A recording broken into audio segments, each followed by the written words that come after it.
Là, c'est Chloé et Emma, sa maman. Et là, c'est moi, la nouvelle centrale vapeur de Calor. Il faut que la robe de Chloé soit nickel car elle va à une fête ce soir. Et avec mon super bouclier anti-goutte, les taches de calcaire, on oublie. Impeccable. Chloé, c'est pas tes chaussures, ça? Calor.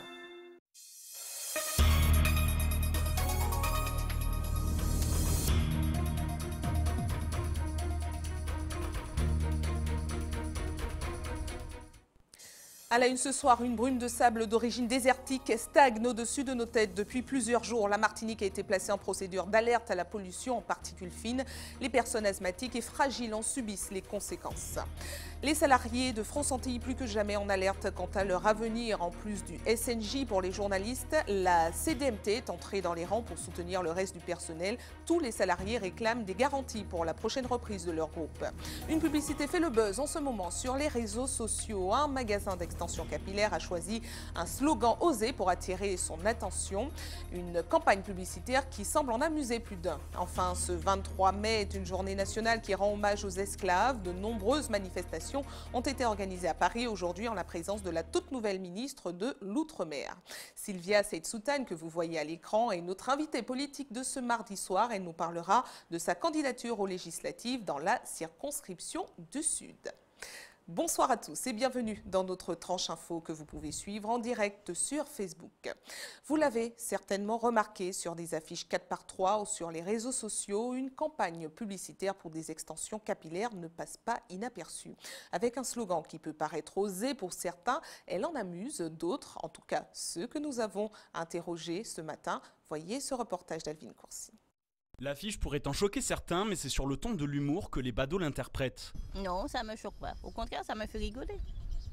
Du coup, vous en avez acheté? Bah oui, pélo pélo, c'est tout pour le lolo.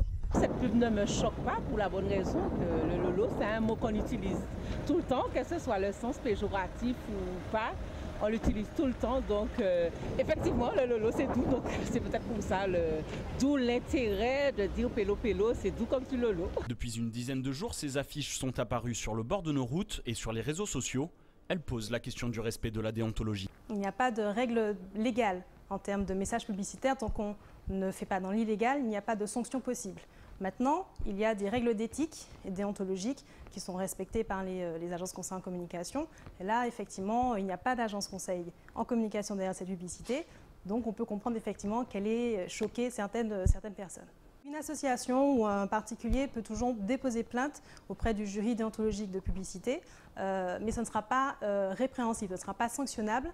On va surtout leur demander de ne pas recommencer et de retirer leur pub. Maintenant, ce sera à leur bon vouloir. Le gérant du magasin n'a pas souhaité répondre à nos questions. En attendant, aucune plainte n'aurait été déposée pour cette campagne de publicité qui, en tout cas, n'a pas laissé les Martiniquais insensibles. Arrivée en Martinique depuis près d'une semaine et semble s'y plaire à notre plus grand désarroi. La brume de sable stagne au-dessus de nos têtes. La conséquence est une pollution aux particules fines qui persiste depuis ce week-end. La qualité de l'air était mauvaise aujourd'hui avec un indice atmosphérique de 9 sur une échelle de 10. Les personnes fragiles et asthmatiques en sont directement impactées. Voyez ce reportage d'Alizé Lutran et de Guy Raphaël Rony. Voilà 5 jours que les pitons du Carbet sommeillent dans un épais brouillard. La brume de sable venue du Sahara amasse sur son passage la pollution et les particules fines que rejettent les industries et nos véhicules. L'Agence régionale de santé a déclenché la procédure d'alerte. Actuellement, on dépasse le seuil d'information et de recommandation qui est fixé à 50 microgrammes par mètre cube. Donc les stations de mesure enregistrent une concentration située entre 50 et 80 microgrammes par mètre cube. Le phénomène s'observe d'ordinaire entre mars et septembre, mais depuis quelques années, il est de plus en plus fréquent. Maintenant, on observe ces épisodes de janvier à décembre. Et puis la deuxième observation qu'on peut faire, c'est qu'on voit bien que ces épisodes durent de plus en plus longtemps. Donc on voit vraiment des épisodes qui peuvent durer 13 jours, au max 8-9 jours, en moyenne même 7 jours. À chaque nouvel épisode, l'Agence régionale de santé recommande aux plus fragiles, enfants, personnes âgées et asthmatiques, d'éviter les efforts physiques trop intenses, surtout en extérieur.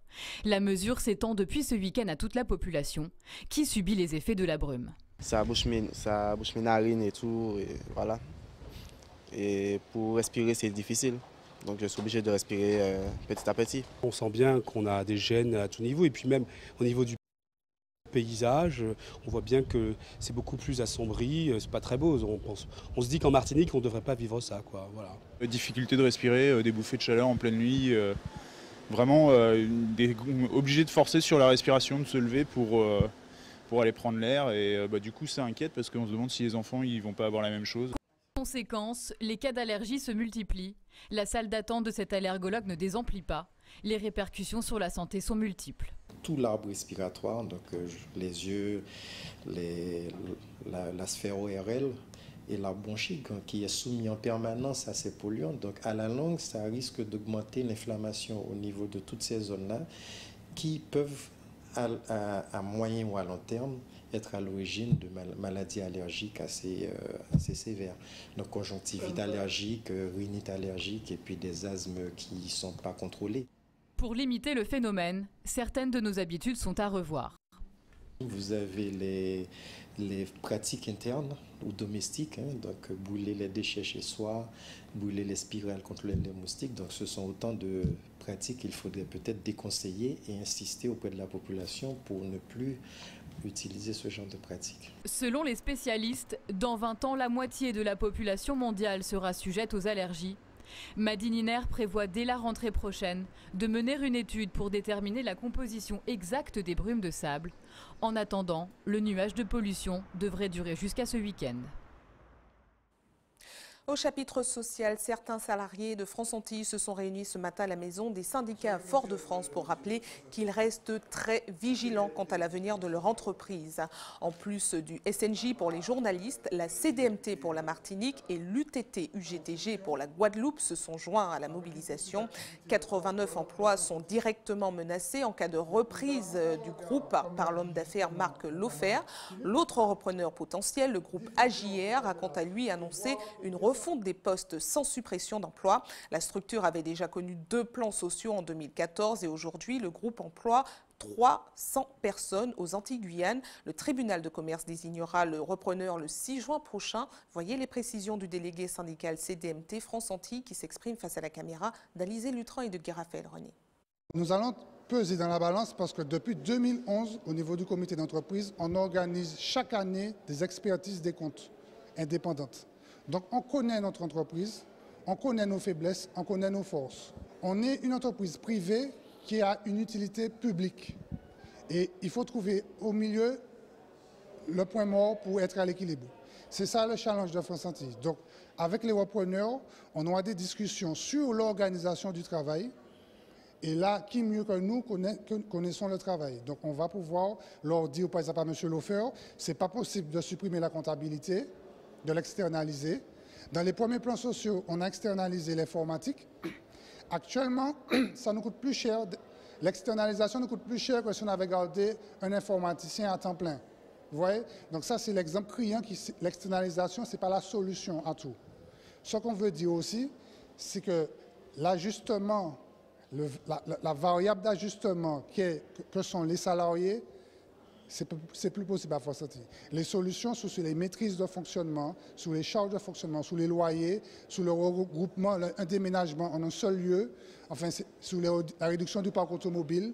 Enfin, il y a plein d'options pour réduire les charges, mais pas sur les salariés, ce n'est pas possible.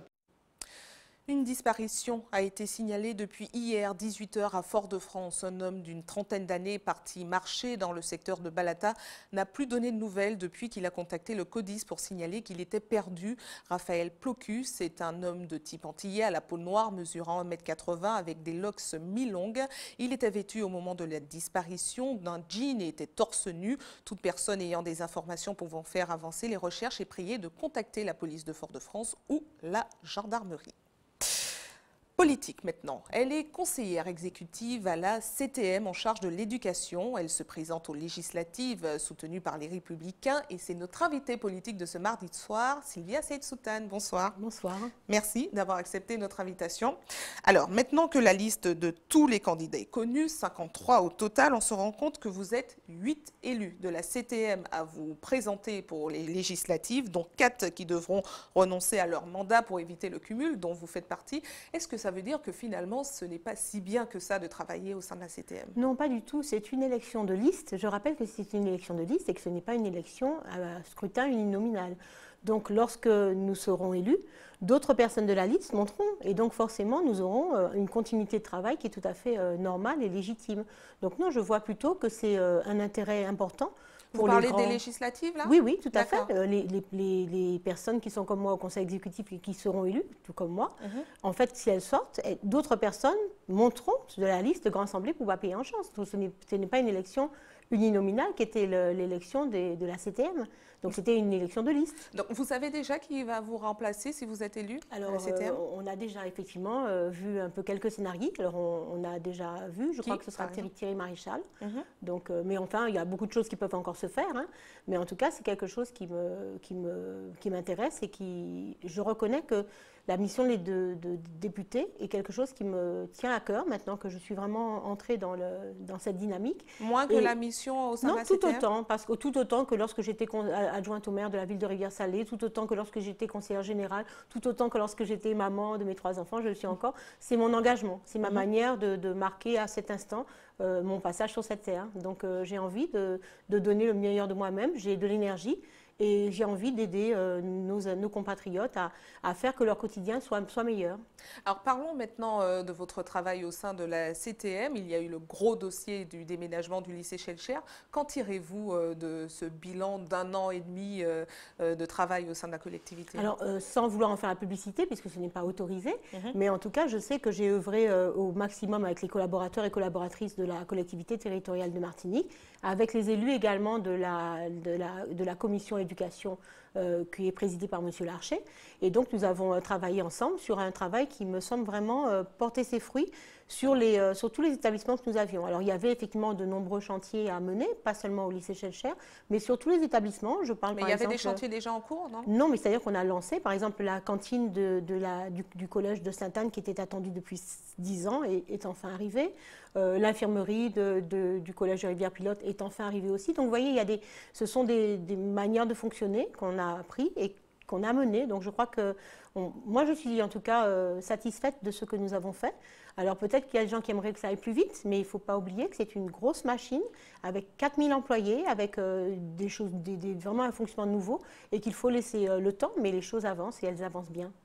Alors parlons maintenant de votre candidature pour les prochaines législatives. Quels seront les premiers projets de loi que vous souhaitez proposer? Alors d'abord, je souhaite vraiment moraliser, aider en tout cas la moralisation de la vie politique.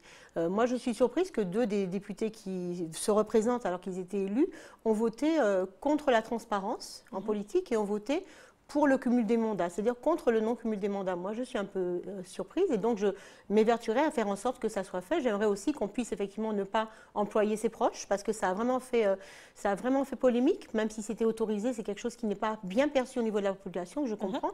Et puis il y a quelque chose qui me tient à cœur et j'aimerais bien le mener, et je pense que je vais y réussir, c'est par exemple les miles qui sont mis sous le nom des gens, c'est-à-dire lorsque un député part, le billet est payé par l'État, donc de l'argent public, et est mis sur son compte personnel de miles. Il voyage donc avec, il donne à ses amis, Moi, je trouve que ce n'est pas très correct. Moi, je pense qu'on devrait pouvoir indexer une partie de ces miles pour faire un genre de fonds, d'une cagnotte qui permettrait, par exemple, à nos jeunes qui ont réussi le championnat en futsal de partir sans avoir à aller chercher à droite et à gauche des sous, puisque la continuité territoriale, malheureusement, c'est aussi un sujet qui me préoccupe. Et ça me paraît intéressant, parce que ces miles ne devraient pas, par exemple, être utilisés aujourd'hui à des fins politiques pour faire revenir des gens pour venir voter. Donc moi, je crois que ça, c'est vraiment un sujet qui me touche, parce que c'est de l'argent public. Et tout ce qui est argent public doit être, à mon avis, respecté.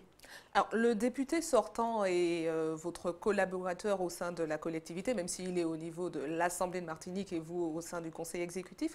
Quels sont vos rapports aujourd'hui, maintenant que vous êtes en campagne face à face? Disons que ce sont des rapports politiques. Hein, des rapports, nous ne nous rencontrons pas.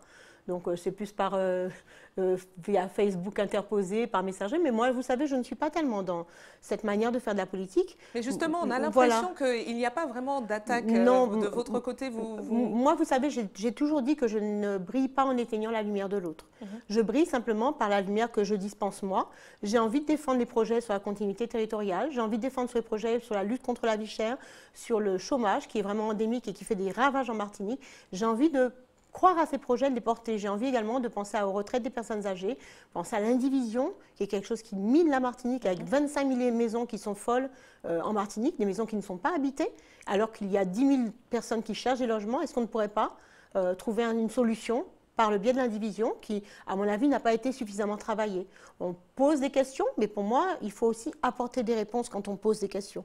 Et en tant que député avec Gabriel Lagrancourt, qui est mon suppléant, je pense qu'on sera en capacité de proposition. Parce que je ne viens pas en tant que négociateur, comme c'est le cas de l'ancien député qui sort, mais je viens en tant que revendicatrice. C'est quelque chose que je dis, je suis française, je n'ai pas honte, mais nous ne sommes pas en souffrance en Martinique, sur les deux sens du terme. Il faut vraiment qu'on puisse dire aujourd'hui, eh bien oui, nous sommes français, et pas que, martiniquais aussi, mais en tout cas, nos ancêtres ont assez bien cher payé, hier le 22 mai, ils ont assez cher payé pour avoir droit à tout ce qui est partout pour tout le monde. Par exemple, je pense à nos étudiants. Les étudiants se trouvent trop en allant en France hexagonale et la continuité territoriale n'y est pas. Ils n'ont pas les conditions matérielles pour bien faire de bonnes études parce que l'éloignement fait que parfois ils sont un peu en souffrance. Et moi, je pense qu'il faut se poser sur ce genre de questions. Alors, parlons maintenant de l'avenir. Après la députation, est-ce qu'on envisage déjà la municipalité, la mairie de Rivière-Salée, par exemple? Vous savez, ça m'a joué beaucoup de tours de parler de demain. Par exemple, j'avais dit que je ne pourrais jamais travailler avec M. Marie-Jeanne ni avec M. Letchimy. Ça avait fait la buzz en 2015, ça fait longtemps.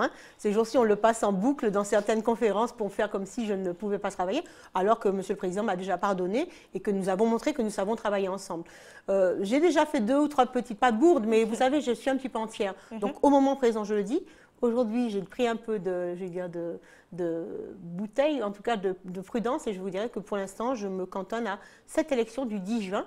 Et j'invite d'ailleurs les Saléens et Saléennes et toute la Martinique à venir à mon meeting samedi 27. Ce samedi au centre culturel à 19h de Rivière-Salée. D'accord, donc André Le Sieur peut dormir sur ses 2 oreilles en attendant pour l'instant. En tout cas, moi je n'ai pas ce vérité, celles qui m'intéressent, ce sont les législatives. Très bien, merci à vous d'avoir répondu à nos questions. Merci. Et nous refermons ce chapitre politique avec un point sur les différents candidats qui se présentent dans la circonscription du Sud. Élodie Babin se présente pour le Front National, David Dinal pour Ensemble pour une Martinique nouvelle et le PPM, Sébastien Dubois de l'Union populaire républicaine, David Duval-Violton, la vraie Martinique, Jérémy Ferdinand pour Nous Pepla, Gabriel Jean-Marie du combat ouvrier, Émilie Joncard de Martinique citoyenne, Ernest Quillot de la France insoumise, Steve Louis-Marie du Cercle démocratique de la Martinique, Jean-Philippe Nilor du MIM, mouvement indépendantiste martiniquais, qui est le député sortant, Philippe Petit de l'Union démocrate indépendant, Hervé Pinto, sans étiquette, et bien sûr Sylvia Seitsoutane que nous venons de recevoir.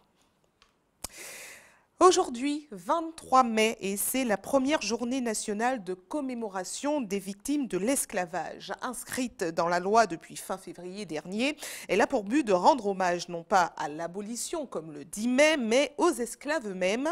De nombreuses manifestations ont été organisées à Paris en présence de la toute nouvelle ministre de l'Outre-mer. C'est un reportage de notre correspondant, Éric Dupuis.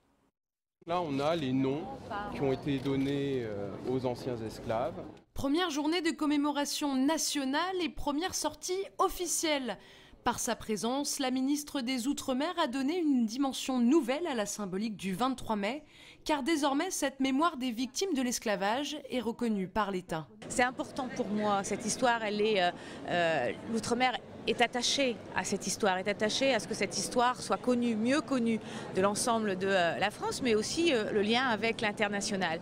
Et être là aujourd'hui, c'est aussi dire que nous avons un travail encore à mener. Un travail à mener, et notamment celui de la réconciliation. C'est en tout cas la volonté du CM 98 qui a créé sa propre fondation en partenariat avec certains descendants de colons comme Bernard Ayotte et Éric Delucy. J'ai compris que nous, qui n'avons pas été placés par l'histoire dans la même position que les esclaves, nous avions un rôle important à jouer. Mais le 23 mai, c'est surtout une fête populaire célébrée depuis 19 ans.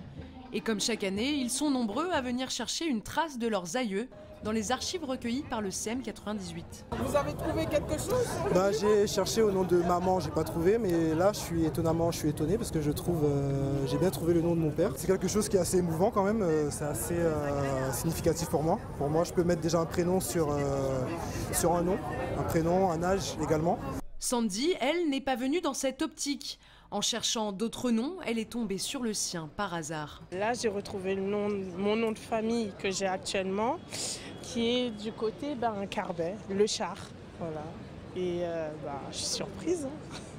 Pour sa première journée officielle, le 23 mai a accueilli environ 1000 personnes place de la République. Mais l'année prochaine, ce sera les 170 ans de l'abolition de l'esclavage, alors ils comptent bien marquer le coup et ils espèrent une plus forte mobilisation populaire, mais surtout politique.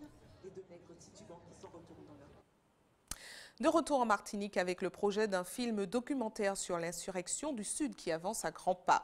Réalisé par Éric Jean-Marie, un natif de Rivière-Pilote, il remporte une adhésion grandissante. De nombreux bénévoles se prêtent au jeu de figurants ou d'assistants de production. Nous avons assisté au dernier jour de tournage. Voyez cette ambiance captée par Marc-Olivier Dream.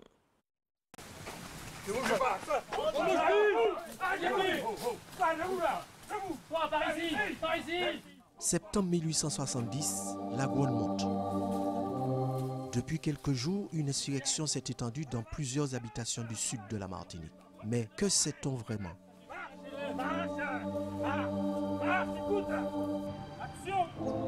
Voilà déjà plus de 6 mois que le rêve prend forme sur tous les terrains de tournage. Éric Jean-Marie est le maître pièce à bord, un pilotin.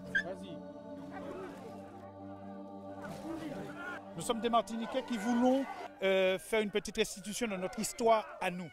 Parce que nous n'avons pas d'histoire. Nous profitons de cet instant entre amis et nous essayons de refaire l'insurrection 1870, mais romancée. Pour réaliser son film, il s'est entouré d'amis qui sont venus de tout horizon.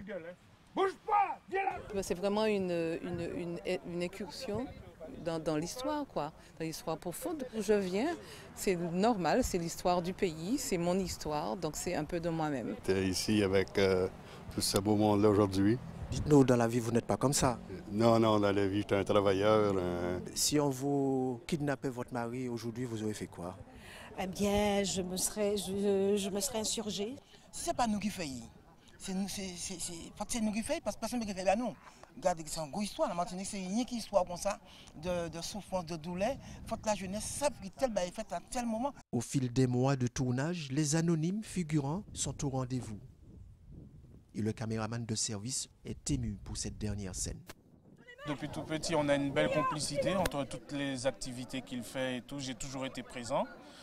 Dès qu'il m'a parlé de faire un film sur l'insurrection, j'ai dit Boko tout de suite. Ici à Sancel Chefkini, c'est Tomélie. On écoute le monsieur, s'il vous plaît. Toi. Avec toujours le même leitmotiv, tous bénévoles, tous amateurs. On demande aux personnes de venir vraiment sans signe de modernité. Linge ancien, tête marée, rein marée pour les dames, les hommes, des vieux pantalons retroussés, buste nu pour ceux qui le peuvent ou le veulent, et puis pieds nus. À travers cet épisode historique qui a failli changer bien des choses, Éric Jean-Marie veut rendre hommage aux insurgés et nombreux anonymes qui sont tombés. Mais aussi réconcilier le plus grand nombre à la connaissance, à la curiosité d'histoires propres, selon lui trop souvent interprétées. L'insurrection du Sud, selon Éric Jean-Marie, une histoire à revivre d'abord à Rivière-Pilote. Restez avec nous à suivre. Dans un instant, nous irons en Guyane où les conséquences des mouvements sociaux qui ont secoué le pays le mois dernier se font ressentir aujourd'hui. 2000 entreprises ont recours au chômage partiel. Et puis, dans notre JT des communes, Hubert Bornil vous présentera la maison des patients qui se trouve à l'hôpital Clarac. Elle permet aux malades d'avoir un pied-à-terre à proximité de leur unité de soins. Place à l'actualité des régions, avec une première escale en Guyane. Un mois après les mouvements sociaux qui ont secoué le territoire, les conséquences sur l'emploi se font ressentir. Sans chiffre d'affaires sur une si longue période, certains chefs d'entreprise sont obligés aujourd'hui de mettre leurs salariés en chômage partiel. Près de 2000 structures sont concernées. C'est le cas par exemple dans une auto-école que Natacha Maltaverne a filmée. Regardez. Comme de nombreux chefs d'entreprise, ce gérant d'auto-école a dû recourir à l'activité partielle. Du 23 mars au 30 avril, l'ensemble de ses salariés, 9, ont été mis au chômage partiel. Et après cette période, il a fallu trouver une autre solution. Le 30 avril, j'étais obligé de faire une réunion avec eux, de discuter avec eux, de voir comment on va faire pour s'en sortir de cette marade. Bon, qu'est-ce qu'on fait? On a voir les gens qui ont les congés, on demande de prendre un peu de congés, d'essayer d'arranger les choses et puis... Là, moi, je dis, là, je prends une décision avec eux, je vais rendre quelques voitures. Je suis obligé de rendre quelques voitures. Et on va essayer de voir, peut-être je vais rendre 2. Et sur 8, je vais rendre 2. Et puis, je vais essayer de travailler, de faire 2 personnes travailler sur une voiture. Sur une voiture, pour voir. Et ça va poser un petit problème parce qu'il y a des kilomètres à respecter aussi. Il y a tout ça. Il faut jongler, il faut jongler. Depuis le 30 avril, 4 des 9 salariés sont toujours en congé. L'entreprise n'était pas spécialement en difficulté avant le conflit social, mais la paralysie durant 5 semaines a eu un impact sur ses finances. Je suis dans une zone de turbulence, financièrement. Mais moi qui me connais, je vais essayer de travailler pour monter. Hein. Et on va travailler pour monter parce que déjà, à partir du moment que vous avez des bons collaborateurs, qui comprennent, on discute, on trouve des solutions. Déjà, c'est une solution que je vais prendre là. Concernant les véhicules, que je vais rendre 2 véhicules, c'est une solution qui peut arranger les choses. On va travailler sur 2 personnes sur un véhicule, on va essayer de trouver des solutions et puis je vais travailler plus pour gagner moins, comme disent. Ce gérant estime qu'il lui faudra 1 an pour remettre son auto-école à flot. Partons Guadeloupe maintenant avec la saison cyclonique qui approche à grands pas. Comme chez nous, elle devrait commencer le 1er juin prochain. En attendant, les services de l'État se préparent. La première réunion de coordination a eu lieu ce matin en préfecture. Reportage de Nathalie Dinan, Moïse Dexter et Patrick Curie. À la veille de l'ouverture de la saison cyclonique, tous espèrent qu'aucun phénomène important ne concernera la Guadeloupe. Mais il faut se préparer, s'exercer. Il suffit d'un cyclone assez violent qui passe sur l'archipel pour engendrer des conséquences graves pour nos concitoyens. Ce n'est pas l'exercice qui va permettre de nous protéger. Cette préparation, elle ne concerne pas uniquement les services de l'État, elle ne concerne pas uniquement les communes, elle ne concerne pas uniquement les associations de sécurité civile, elle concerne chacun d'entre nous. Chaque Guadeloupéen doit être bien conscient qu'il pourra sauver sa vie et sauver des vies s'il se prépare. Donc il faut des semaines, voire des mois pour se préparer sereinement. Pour ce faire, de nombreuses informations sont disponibles sur le site de la préfecture. Comment constituer un kit d'urgence? Quel comportement dois-je avoir en fonction des différentes alertes? Pour les services d'intervention et de secours, se mettre en ordre de bataille, même si les prévisions sont inférieures à une saison normale. Une saison normale, c'est en moyenne 12 phénomènes nommés sur l'ensemble du bassin atlantique, c'est-à-dire que les vents qui accompagnent les phénomènes sont d'au moins 60 km/h. Parmi ces 12 phénomènes, la moitié est susceptible d'atteindre le stade d'ouragan. On attend 11 phénomènes nommés. Un a déjà été nommé, puisqu'on a déjà observé un phénomène qui a au moins atteint le stade de tempête tropicale au mois d'avril dernier. Donc il a reçu le premier nom de baptême de la liste de 2017. C'était donc le phénomène Arlène. Parmi ces 11 phénomènes, 4 pourraient devenir des ouragans et 2 des ouragans majeurs. Cela reste des prévisions. Un phénomène tropical peut évoluer. Quand on y prête, on est moins inquiet. La préfecture, même si elle lance des alertes toute l'année, a mis en place une campagne de sensibilisation pour rappeler les informations indispensables et essentielles. On revient en Martinique et on passe à notre JT des communes.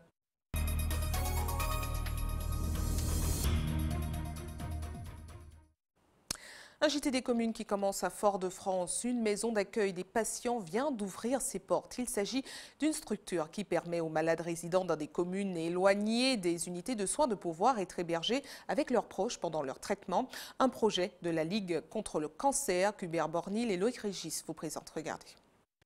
La structure se trouve à 2 pas seulement du pôle cancérologie. Voilà, ça va permettre aux familles de pouvoir accompagner leurs parents dans leur parcours de santé. Donc ici, nous avons une salle de bain aménagée pour les patients, mais également pour leurs proches. Ensuite, vous accédez à l'espace nuit, donc un lit assez confortable, pas un lit médicalisé avec le placard de rangement. Dans le domaine du traitement des cancers, la Martinique est un pôle de référence pour de nombreux malades en provenance d'autres îles de la Caraïbe et de la Guyane. Et la maison d'accueil des patients et des proches se place dans la continuité du projet de développement du centre de cancérologie de l'hôpital Clarac. Il y a la partie physiologique, certes, mais il y a la partie mentale.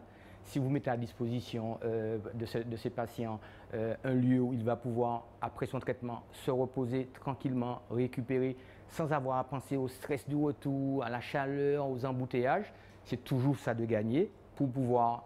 Vous savez que le traitement, le médicament, c'est quelque chose, mais si le médicament est accompagné de bien-être, il est évident que le traitement sera beaucoup plus efficace. En tout, 6 studios de 25 mètres carrés avec terrasse aménagée. L'objectif étant de réduire le nombre de ruptures de soins à cause de la fatigue ou de l'épuisement des malades et de leurs proches. Je suis très satisfait de la maison d'accueil et de la chimiothérapie. Et vos parents aussi, vos proches, ça leur permet de venir vous voir plus souvent? Voilà, j'ai mes petits-enfants, ils vont venir au moins pendant mes vacances me voir. Le projet a été soutenu par de nombreux partenaires institutionnels. L'association Penser et Agir vient tout juste d'apporter son aide par le don de téléviseurs. Nous avons un partenariat avec Clarac, avec le docteur Patrick Escarment, qui nous avons d'ailleurs offert des télévisions pour les salles d'attente. Et nous avons continué notre partenariat avec la maison d'hôtes d'accueil, avec le président de la Ligue, Roger Toussaint. Voilà qui devrait considérablement améliorer la prise en charge des patients déjà très éprouvés par la maladie. Et puis voilà, on a gardé le meilleur pour la fin, la salle de bien-être où les patients pourront recevoir des soins comme des massages. Voilà, un coin tranquille. Information pratique avant de refermer cette édition pour ceux qui souhaitent faire un don de sang demain. Un camion de l'EFS sera stationné sur le parking du centre commercial La Galeria de 9h à 14h. Comme chaque jour ouvré, une équipe sera également à votre disposition de 9h à 16h à la maison du don au CHU Pierre Zobda-Kittmann au quartier La Ménard à Fort-de-France. Et c'est la fin de votre journal local et régional. Mais ne bougez pas, on se retrouve dans quelques instants avec Anche Peya. À tout de suite.